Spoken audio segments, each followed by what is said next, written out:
Welcome back, Sebastian here, and time for my review for the Mexico Grand Prix. So it started with Leclerc on pole and Sainz in second with Verstappen third on the second row.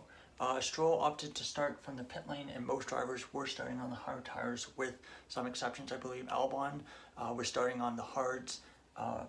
Most drivers starting on the mediums, not on the hards. Albon starting on the hards, and I believe Norris opted to start on the softs.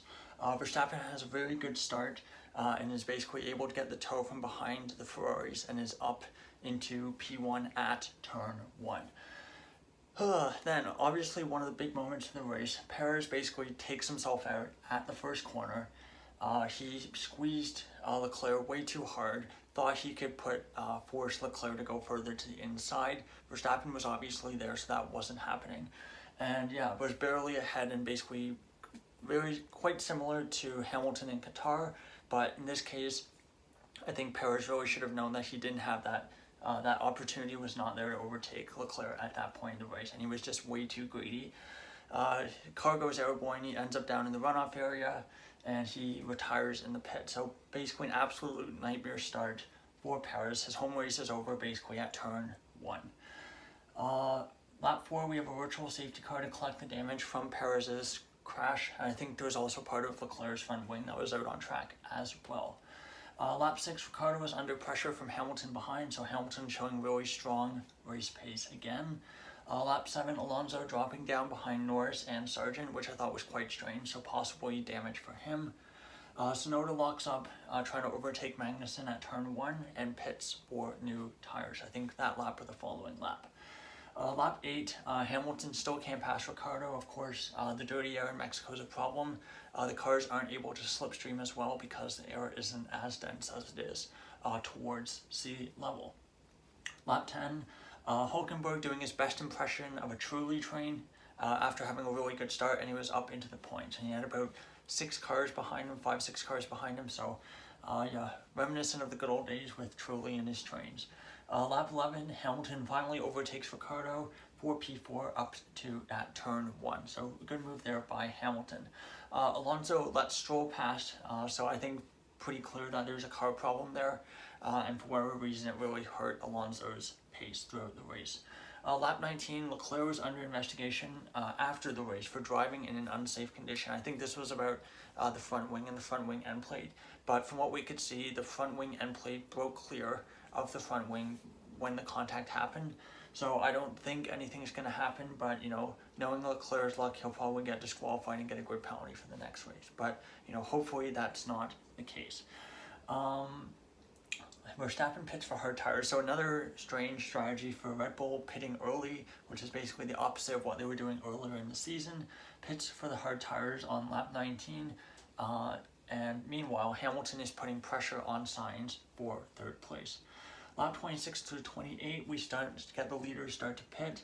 Piastri, Russell, Ricciardo all pitting, and then a couple laps later, lap 31-32, Leclerc and Hamilton both pit, and Verstappen is back in first place with about a lead of about 20 seconds. So despite pitting and then having to overtake a couple cars, including Piastri and Ricciardo, through those opening couple laps on the new tires, Verstappen showing very, very strong pace.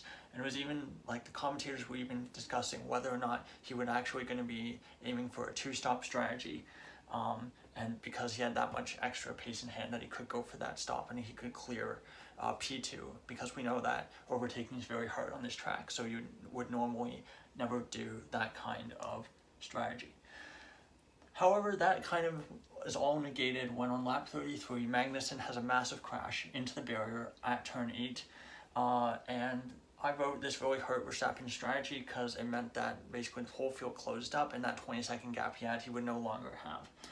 But Verstappen pits for new tires under what was a safety car at that point, but it ends up being a red flag because of damage to the barrier. And looking at the crash, at first we thought, we just thought it was a mistake, but when you look at the replay from the behind, you could see that Magnussen's suspension was already broken before he got to the corner, and then he hit the curb, and then for whatever reason, I don't know the physics of what happened there, but he basically went, the turn went to the right, and Magnussen went to the left, right into the barrier.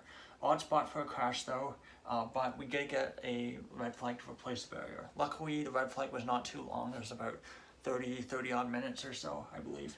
But lap 36, when we got going again, it was a standing start, and it was a mix of medium and hard tires, just based on what tires drivers had available. I think most drivers were originally planning on doing a one-stop race, so they didn't really account for having extra tires to really do a second stop. So a mixture of medium and hard tires, which was interesting. But with Verstappen starting on pole, Hamilton starting P3 on the medium tires, there was a thought that Hamilton might be able to repeat what Verstappen did at the original start and get up to P1. But that's not the case. Verstappen has a very good start from P1 on fresh hard tires, which are very, very hard to get up to temperature, and he stays in P1. Ricciardo drops behind Russell, and Norris has a pretty poor start and drops down to 14th. He was about to get sandwiched on the main straight, and he had to back out of it, so that caused him to drop quite a few positions. Lap 39, Hamilton putting pressure on Leclerc on those medium tires. Tsunoda and Piastri having a good battle, kind of going wheel to wheel through several corners as well. Following lap, Hamilton gets past Leclerc on those medium tires at turn 1, very, very tight overtake. Hamilton goes down the inside, touches the grass, and you can see the dust coming up, but keeps the car under control and passes Leclerc. So really, really good move, very fair from both drivers, I thought.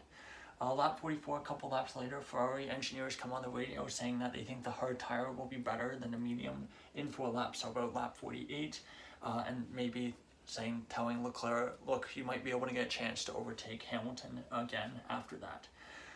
Lap 46, Norris then overtakes Ocon and Hulkenberg in successive laps, and he's up into the point, so recovers from his poor start at the restart.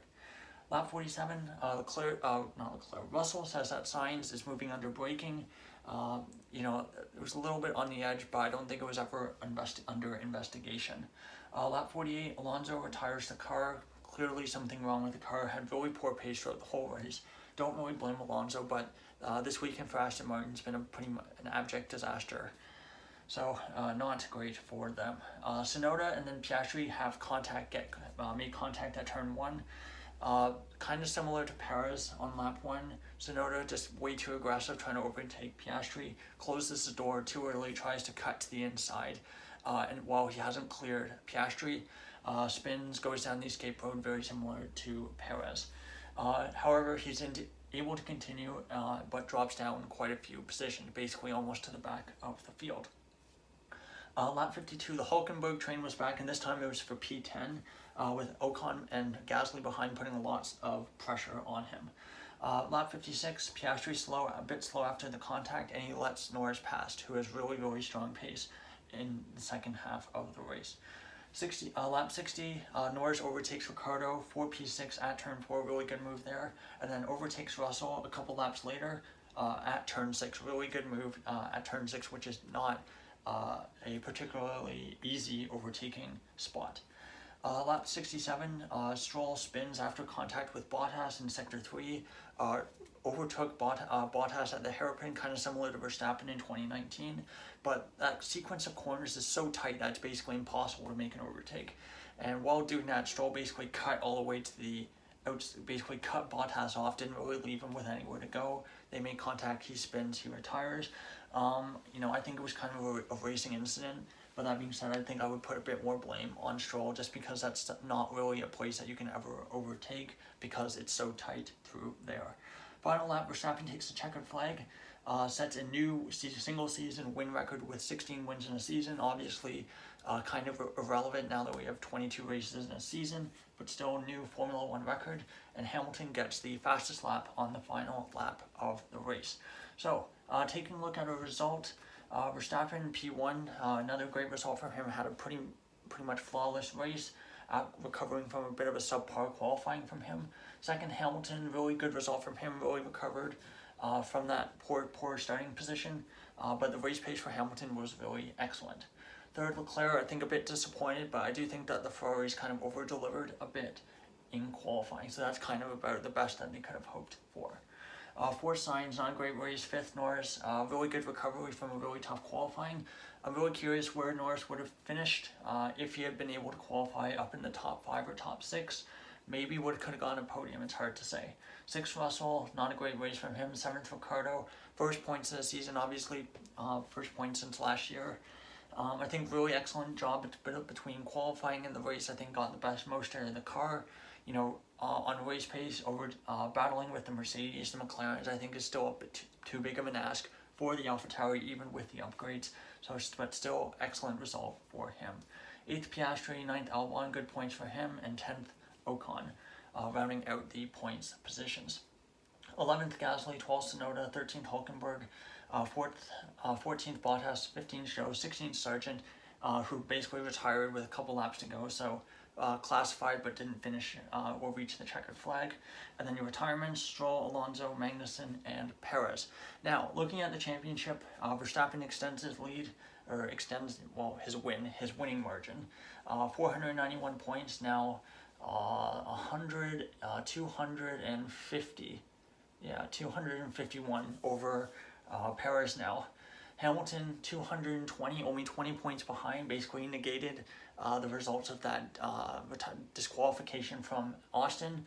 Three races to go though, 20 points, kind of a tough ask, but if anyone can do it, Hamilton can. Force Sainz, 183, moves ahead of Alonso, who got another pointless weekend. 5th Alonso, of course, moves down. 6th Norris, 169. 7th Leclerc, 166. 8th Russell, 151. 9th Piastri, 87. 10th Gasly, 56. 11th Stroll, 53. 12th Ocon, 45, moving a little closer to Stroll. 13th Albon, 27. 14th Bottas, 10. 15th Hulkenberg with 9. 16th Tsunoda with 8. Of course, for Tsunoda, could have gotten some good points there and could have gotten himself up to 14th in the championship. So definitely threw away quite a few points as well. 17th, moving up from 21st, I believe, is Ricardo. 6 points on the board. Really good result from him. And I think that result moves AlphaTauri up to 8th in the championship. So fantastic result for them. Zhou moves down to 18th, again with 6 points. 19th, Magnussen with 3. 20th, Lawson with 2. 21st Sargent with 1 point. Unfortunately drops out of the top 20, but still not really a big deal. And of course, 22nd and last with no points is Nick de Vries. So, finishing up our 3 big talking points from the race, I think the big one that everyone will be talking about was the Perez crash. Of course, home Grand Prix, absolute nightmare result though. Basically DNFing first corner, that's going to be the one big talking point. And I think this does no favors to the rumors about him being let go at the end of the year. Let's see, second and third, I think the second big talking point is going to be the red flag. It really changed the result, the complexion of the race and how the strategy unfolded. Basically drivers all kind of getting a free pit stop, pinning on all sorts of different tires. I do think it made the second half of the race a bit more exciting. The fact that the drivers A, bunched everyone up together, and B, I think the mix of tires definitely made it a bit more interesting than it would have been otherwise. Third, I think, I don't know, let's see, what should we do for third? I think that, I think we're going to go with, I don't want to put Tsunoda because I already have one crash and it was very similar to the Perez crash, but I think one big talking point is going to be Norris's really, really strong pace. I think you could say the same for Hamilton, say the same for Verstappen, but still, Norris really good pace, had some really nice overtakes, and some pretty unconventional overtaking spots as well. So that's all for my review of the Mexico City Mexican Grand Prix. I'll be back tomorrow with my power rankings, so look forward to that, and thank you so much for watching, and goodbye.